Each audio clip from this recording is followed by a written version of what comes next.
with us, as we've had all weekend, Charlie Sherwood, who is one of our compatriots with Casca.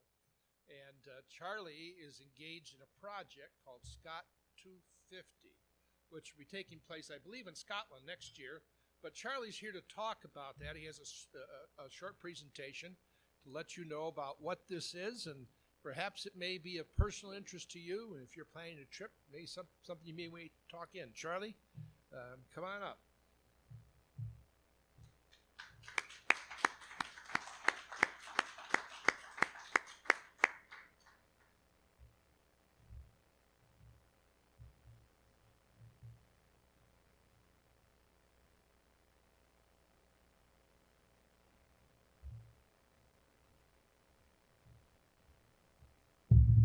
Thank you. This will be real brief. Abbotsford, which is the restored home of Sir Walter Scott, the castle and the borders that actually Queen Victoria used as her model for Balmoral, is coordinating an anniversary of 250th birth of Sir Walter Scott, which is in August 16th of 2021. So it's still a year and a half out, but I just want to get this in people's minds. It's going to be a 1 year celebration, because in 2022 is the 200th anniversary of George IV's visit, famous visit to Edinburgh, which was orchestrated by Sir Walter Scott.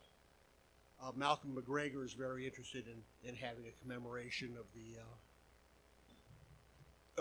the royal jaunt, as it's lovingly referred to, where George, who was about my size, put on tights and a kilt and had a grand 22-day visit to Scotland. Real quickly also, starting tomorrow, I don't know how many of you know about Future Learn. It's an online university. It's a free courses. I just finished a course with them on Highland clans. There's been Burns, but starting tomorrow there's about a 3-week course on Sir Walter Scott. So check out futurelearn.com. It's mainly a British oriented system, but they have an awful lot of interesting courses. For good or bad, Scotland has been branded by Walter Scott. You get off in Waverley and the tartan and the Highland attire, as Graham mentioned yesterday. The whole country has adopted the Highland attire, and Walter Scott was really the reason that happened.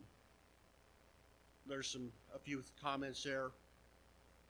Diana Gabaldon is a big fan of Walter Scott's also, and efforts may be made to reach out to her to participate in some sort of event. There will be a number of events going on.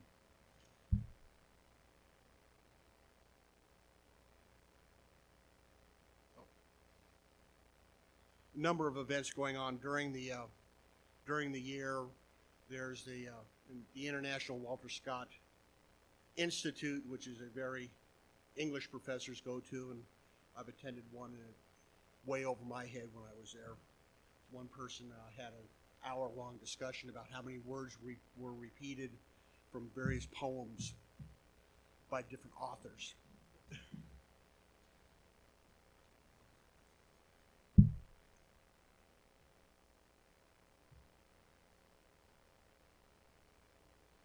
Abbotsford, which is Scott's home, will be center for some of these events. Other events will be in Edinburgh, the Highlands, and elsewhere. Just showing Scott's influence.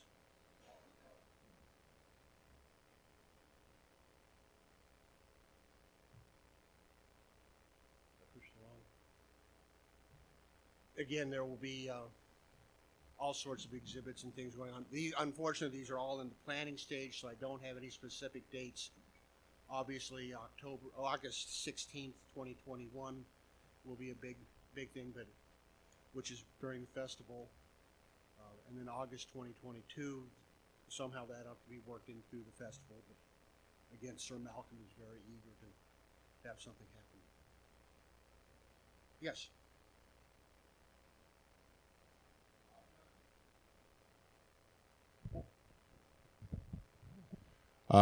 Charlie and I and others, and Charlie is Clint Scott,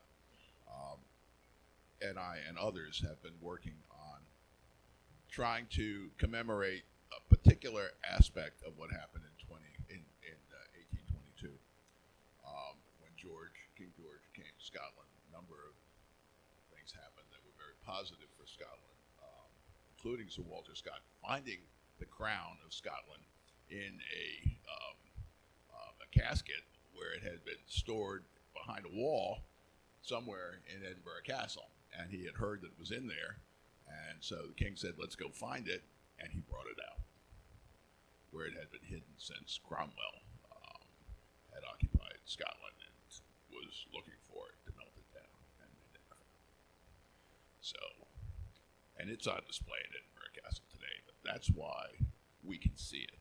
So things like that, which are pretty significant.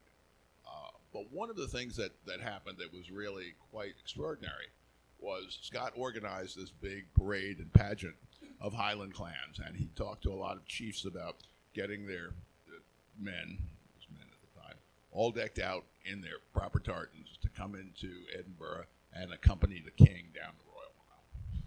And the MacGregors were among them and were singled out to be the king's bodyguard. It was very significant because they had been outlawed for about 200 years. That had just been removed fairly recently within living memory of the people there, and they were still considered to be skunks and outlaws, and nobody wanted to associate with them or have them around.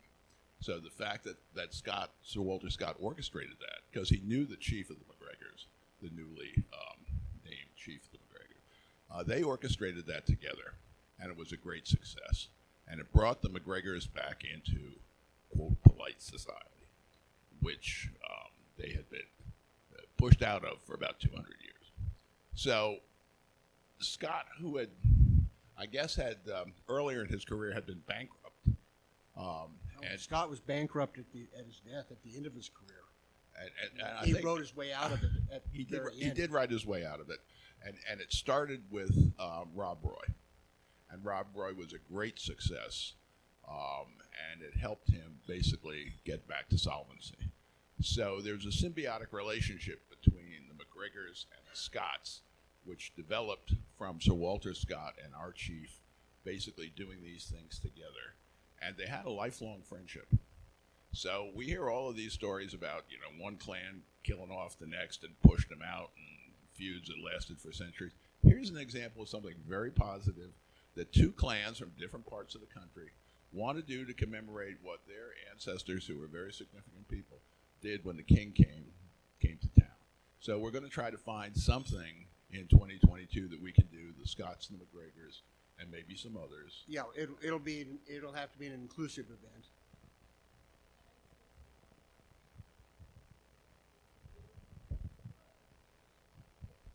Yes, it's 2022 is the year of it. So 2022 is the year of the written word in Scotland, which will mean that there can be help with funding in different ways, and to that you have clan funding for projects at the moment going to Scotland as well through Event Scotland. So keep an eye on that. I would suggest to see what the funding for 2021.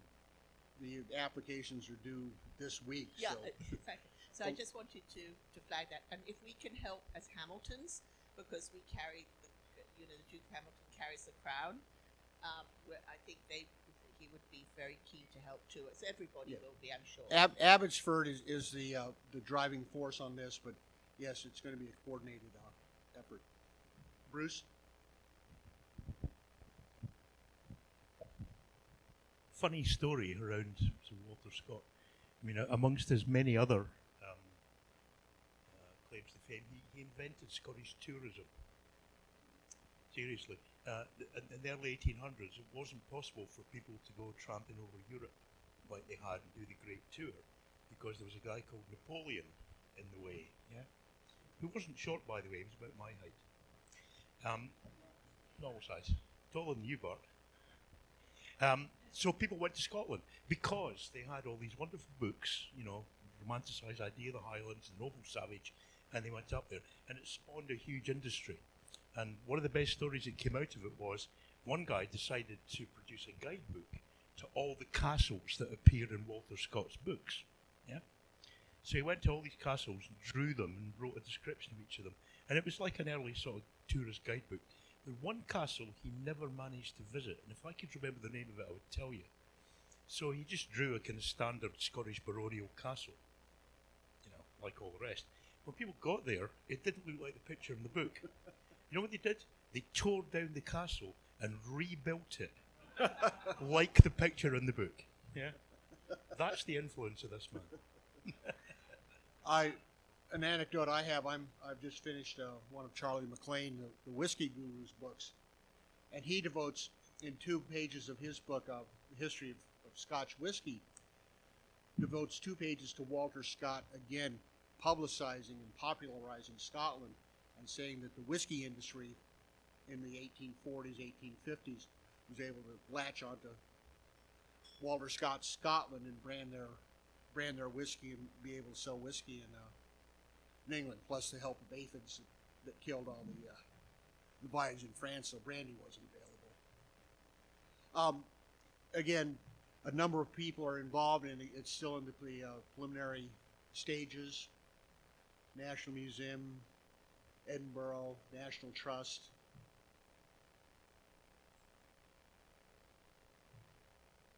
And hopefully next year we'll have a lot more detail and possibly get Graham Giles Ingram, who's the director of Abbotsford, connected up by phone to the conference and let him give details.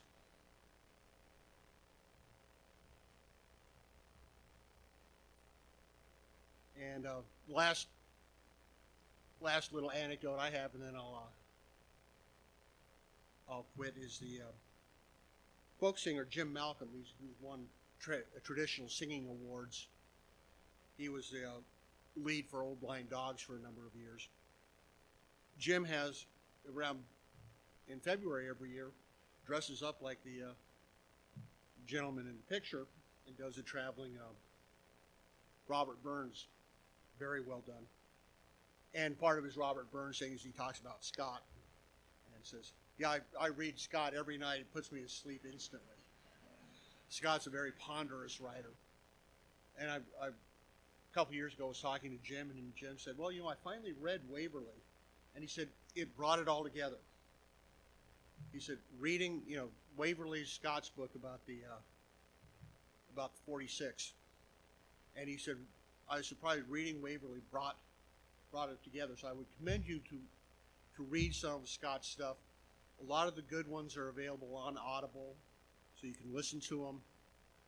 And there's one author, Jenny Calder, who re-edited Waverley and cut out about half the words. And she was endorsed by a number of scholarly groups on her effort, and cut the book down to about half, and it still contains the original story without quite all the flowery prose that Scott burned. And that's all I've got. I appreciate your attention. Thank you.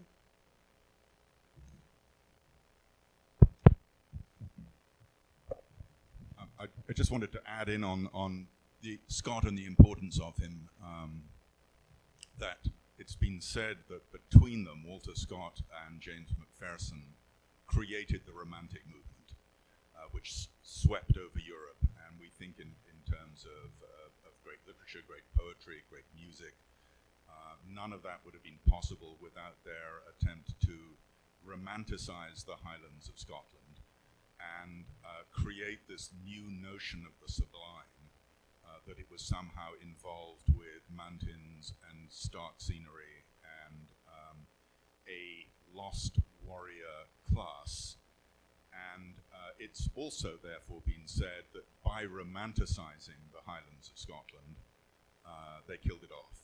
They turned it into a tourist attraction, and it was any hope that old culture might have had of being restored was gone, and instead it became like, if you're familiar with the paintings of the French artist Claude Lorrain, you know, there's always a little bit of a ruin somewhere there, and you see sort of perspectives through this sort of ancient Roman ruin.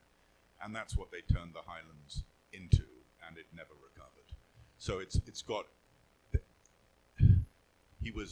Scott was a Tory. He was a conservative who loved the old ideas that of nobility, the shame culture that he saw in the old Highlands, but he felt that realistically it couldn't have survived into the modern world, and so it was best to kill it off, and he did in his books.